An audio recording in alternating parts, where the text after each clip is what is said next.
फरीदाबाद के अनंतपुर बचाने के लिए हजारों लोगों ने भरी हुंकार। हरियाणा से दिल्ली तक मच गया सियासी भूचाल। सरकार को दिया दिग्गज नेताओं ने बड़ा अल्टीमेटम, रख दी ये मांग।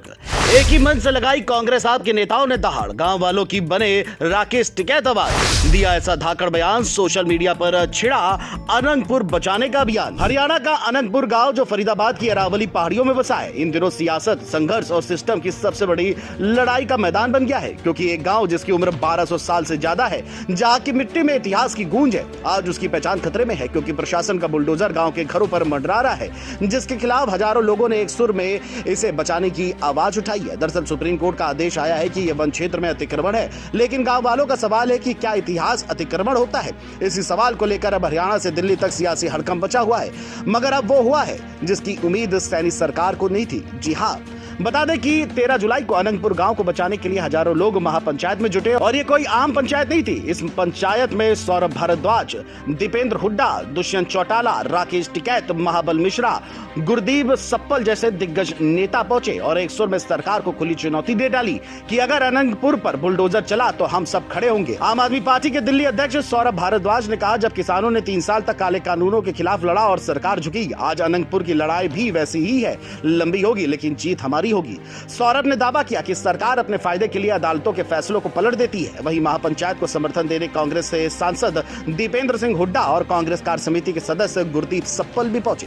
गुरदीप सप्पल ने कहा कि मोदी सरकार आपका घर उजाड़ना चाहती है क्योंकि आपकी जमीन पर उनकी नजर है। जमीन किसी उद्योगपति को देना चाहते हैं।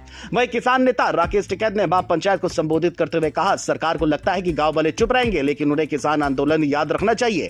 अनंतपुर को उजाड़ना आसान नहीं होगा। ये सिर्फ एक गांव नहीं, गांव देहात की अस्मिता की लड़ाई है।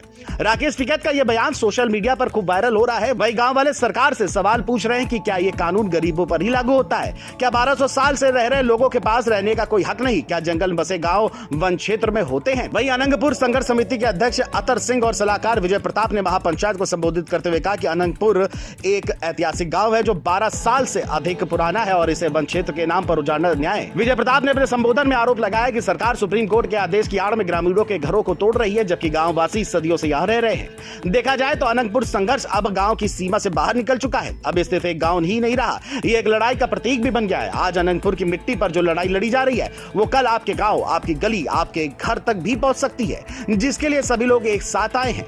ये मैच ईंट पत्थर की लड़ाई नहीं, ये उस मिट्टी की पुकार है जिसमें पूर्वजों की रूह बसी है। ऐसा लोगों का भी कहना है कि हमारे पूर्वजों ने इसे बसाया है, इसे हम छोड़कर नहीं जाएंगे। मगर जो हो रहा है, इससे मुख्यमंत्री सैनी की मुश्किलें बढ़ सकती हैं, क्योंकि विरोधी इस मामले में अब एक्टिव हो गए हैं। ऐसे में सैनी सरकार पर इस बात का दबाव है कि वो जो कदम उठाएं बहुत सोच समझ कर उठाएं, नहीं तो उनको आगे सियासी नुकसान हो सकता है। वैसे इस पूरे मामले पर आपकी क्या राय है, हमें कमेंट करके जरूर बताएं।